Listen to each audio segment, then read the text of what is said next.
CEO का foreign posting से कोई ताल्लुक नहीं है। एक वजीर का या एक सीईओ का प्रमोशन से कोई ताल्लुक नहीं है। हर चीज़ को एक निज़ाम के ताबे होना चाहिए।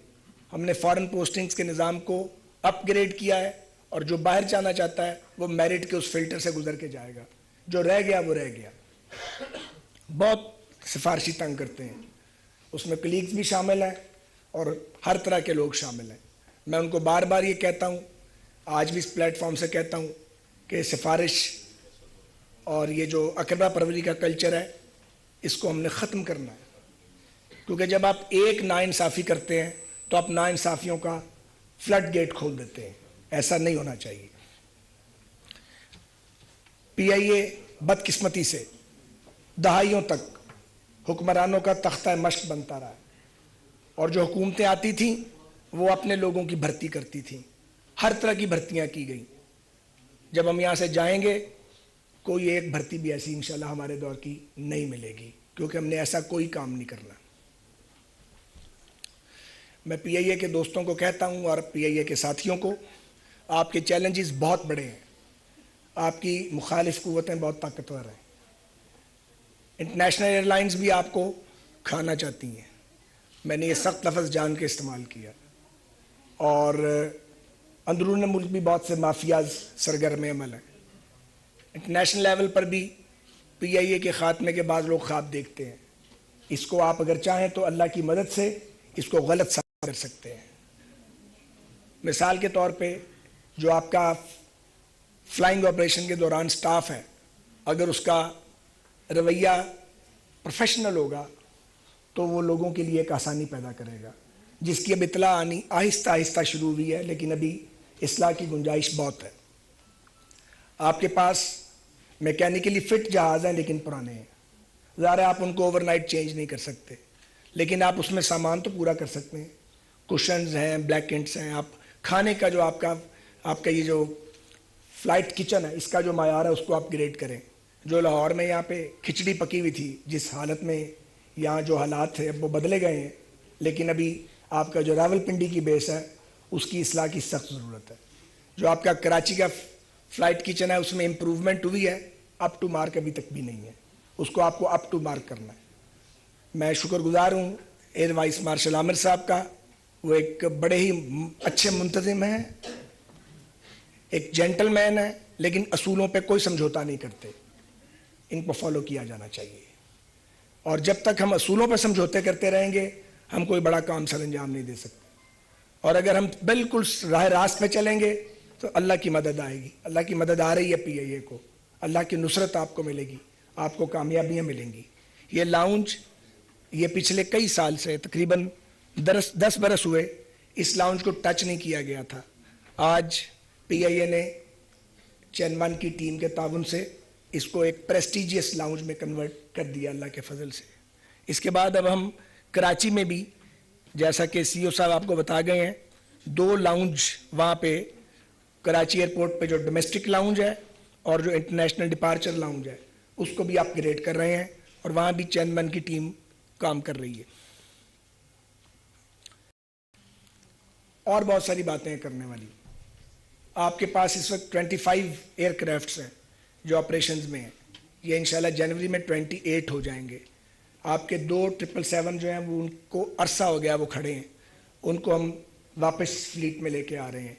2 777 और 1 हमने लीज पे लिया जो बाहर से आने वाला है। तो ये इस तरीके से आपके 3 जहाज़ जो है इनका इजाफा होगा और ये एक अच्छा इजाफा है। मैं आपको बताना चाह रहा हूँ, अभी भी इसके बाद हमारी फिर मीटिंग है फ्लीट प्लानिंग पे। कराची से साथी आए हुए हैं।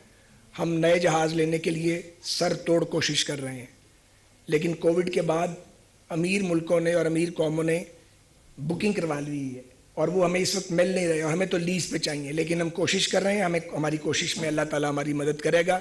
हमें जहाज़ मौजू लीज़ पे मिलेंगे इंशाअल्लाह ताला। और उनको आपको कम से कम 10 जहाज़ ऐड करने हैं, जिनमें से कम 6 आपके 6 से 8 वाइड बॉडी एयरक्राफ्ट होने चाहिए। ये सब कुछ मैंने यहीं आके सीखा। मुझे तो गाड़ियों के मॉडल नहीं आते, लेकिन पीआईए ने और एविएशन वालों ने काफ़ी कुछ सिखा दिया है। इसके अलावा हमें रीजनल जेट्स चाहिए। पाकिस्तान में एक भी रीजनल जेट नहीं है जो हम इस्तेमाल करते हो पीआईए में या हमारी लोकल एविएशन इंडस्ट्री के अंदर। आपके 17 के करीब एयरपोर्ट इस वक्त बंद हैं। आपके छोटे शहरों में एयरपोर्ट बने हुए हैं मगर कनेक्टिविटी कोई नहीं है, क्योंकि जो आपके पास A320 है 180 सीटर, वो वायबल नहीं है वहाँ ले जाने के लिए। तो मैं पूछता रहता हूँ कि ये फ्लीट प्लानिंग माजी में क्यों नहीं की गई, उसका जवाब नहीं मिलता। लेकिन अब हम रीजनल जेट लाने की कोशिश कर रहे हैं, कहीं ना कहीं हाथ पड़ेगा इंशाल्लाह, ताकि ये जो हमारे निस्बतन छोटे शहर हैं लेकिन नहायत अहम शहर हैं और जहाँ एयरपोर्ट मौजूद हैं उनकी डोमेस्टिक कनेक्टिविटी भी हो, वो बहुत ज़रूरी है। पाकिस्तानियों को इस पे एविएशन के अंदर बेहतरीन सहूलतें मिलनी चाहिए। आपका जो इस्फानी हैंगर है PIA का कराची में 40 साल पुराना, 40 साल से हाथ नहीं लगा, वो अब ऑब्सलीट होने के करीब है। उसकी छतें जो हैं वो टपक रही हैं, उसको मॉडर्न इक्विपमेंट चाहिए। तकरीबन 80 करोड़ से 1 अरब का उसका खर्चा है। मैंने PIA को कहा कि कमाएं और लगाएं, कमाएं और लगाएं, कमाएं और छोटे प्रोजेक्ट्स में लगाएं जहां से 1-1.5 साल में 2 साल में आपको रिकवरी हो जाए। तो बजाय बाहर जाके मांगने के अपने कदमों पर खड़ा होने की कोशिश करें। मुझे यकीन है कि इस्फानी हैंगर का काम भी जल्द शुरू हो जाएगा। इसके अलावा जो PIA के प्लानिटेरियम्स हैं 3, उनको कभी किसी ने देखा ही नहीं। मैं MA कॉलेज में पढ़ा करता था, तो वहाँ पे हम खान बाबा, एक यहाँ पे बड़ा मशहूर रेस्टोरेंट है, वहाँ खाना खाने जाते थे, सामने PIA का वो प्लानिटेरियम है। तो दहाइयों से उसको देख रहे हैं, बुरा हाल है उसका।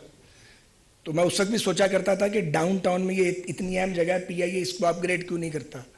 अब हम उस पर आजकल काम कर रहे हैं। कराची, पेशावर और लाहौर के तीनों जो PIA के प्लानिटेरियम्स हैं, इनको इंशाल्लाह ताला अपग्रेड करेंगे। कुछ कानूनी रुकावटें हैं वो भी हमारे इल्म में आई हैं, उनको भी दूर करेंगे। इसी तरह जो पेंट है, सालों से जहाज़ों को आप पेंट नहीं करते, ये एक अजीब बात है जो ना समझ आने वाली है। अब सारे फ्लीट का 12 माह का प्लान बन गया है। जो जो जहाज़ आएगा मेंटेनेंस के लिए वो पेंट होकर वापस जाएगा। इसी तरह फ्लाइट एंटरटेनमेंट सिस्टम, जो आपके 777 है उनके अंदर जो एंटरटेनमेंट सिस्टम लगा हुआ है वो ऑब्सलीट हो चुका है। वो ख़राब नहीं है, वो ऑब्सलीट हो चुका है।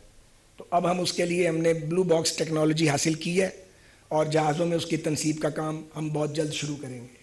इसी तरह जो आपके जहाज़ हैं उनकी सीट्स, उसके नीचे से फोम गायब हो गया हुआ बहुत सारे जहाज़ों के, लोग बेचारे उसी तरह सफ़र कर रहे थे। तो अब हम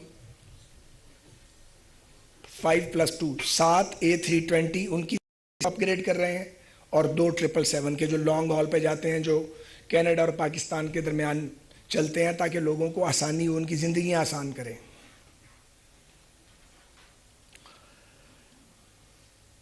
इसी तरह जो ये PKTK वाला इनिशिएटिव है, ये ग्रेट इनिशिएटिव है। ये इससे PIA को बूस्ट मिलेगा और पाकिस्तानी जो मुसाफिर हैं उनको सहूलत मुयसर आएगी। लेकिन इसकी हसासियत बहुत ज़्यादा है और इस पर तारीफ़ भी हो रही है, थोड़ी थोड़ी शिकायत भी आ रही है। एक भी शिकायत नहीं आनी चाहिए और जो भी शिकायत आए उसको प्रोफेशनली हैंडल करें उसको। जैसे मैंने आपको कल कुछ चीज़ें भेजी थी और आपने उसको एड्रेस किया। तो हमें चाहिए कि हम इसको बहुत तवज्जो दें और इसको एक बेहतरीन सर्विस के तौर पे जो ये आपने एक इनिशिएटिव लिया इसको बनाए। और टर्किश एयरलाइन के भी हम शुक्रगुजार हैं कि उन्होंने वाकई, कहना आसान है कि हम बरादराना ताल्लुकात रखते हैं, उसका दावा बहुत से करते हैं, लेकिन तुर्कों ने इसको साबित किया है। और जो हमारा ये उनके साथ एक इनिशिएटिव है जिसके ज़रिए आप पाकिस्तान में 6 फ़्लाइट्स लेके जा रहे हैं पर वीक इस्तांबुल, और वहाँ से 28 डेस्टिनेशंस पे दुनिया की पाकिस्तानी मुसाफिर PIA के टिकट पे जा रहा है। ये बड़ा इनिशिएटिव है और जिन्हें बहुत शौक़ है कि वो पाकिस्तान के एयरपोर्ट्स पर अपने जहाज़ों को लाएं, बड़ी बड़ी एयरलाइंस वाले, हम उनको खुश आमदेद कहते हैं। लेकिन हमें भी कुछ दे के जाएँ, आप अकेले ना ले जाएं सारा कुछ। तो PIA के साथ जॉइंट वेंचर्स करें, क्योंकि ताल्लुकात अपनी जगह और बिज़नेस अपनी जगह। तो आप बिज़नेस करें PIA के साथ ताकि हम अपने कदमों पर खड़े हों। हमें मदद से ज़्यादा बिज़नेस की ज़रूरत है।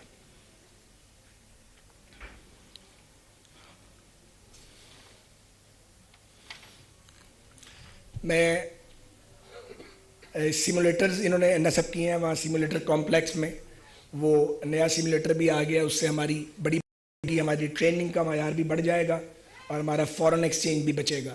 और भी बहुत सी बातें हैं करने वाली।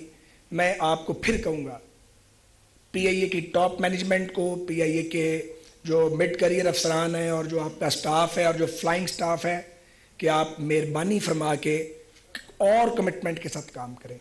और मैं पालपा के लोगों से भी मिला हूँ, बड़ी अच्छी बातचीत हुई है उनसे, और जो पायलट टैक्स की वजह से पाकिस्तान को छोड़ के दूसरी एयरलाइंस को ज्वाइन करना चाहते हैं, उन्हें इससे गुरेज करना चाहिए। ये तो बड़ा आसान काम है, टैक्स ज़्यादा लग गया है, इनकम कम हो गई है, कहीं और से इनकम ज़्यादा आ रही है, तो आप मुल्क छोड़ के चले जाएं। ये आप खुद फैसला करें। हम अपनी एफर्ट करेंगे, हम मिनिस्टर फाइनेंस से भी बात करेंगे और प्राइम मिनिस्टर साहब से भी अगले चंद दिनों में, कि टैक्स वाकई पायलट्स पे बहुत हैवी टैक्स लग गया है, उसमें कमी आनी चाहिए पीआईए के, बल्कि पीआईए ही नहीं, हमारे जो पाकिस्तानी पायलट्स हैं उसमें जो प्राइवेट एयरलाइंस हैं उनके पायलट भी शामिल हैं, कि उनके लिए आसानी की सूरत हाल पैदा हो। लेकिन मुल्क छोड़ के चले जाना कि यहाँ पे आमदनी कम हो गई है, ये कोई ऑप्शन नहीं है और इसकी तारीफ और तहसीन नहीं की जा सकती। वज़ीर रेलवे और हवाबाजी ख्वाजा साहब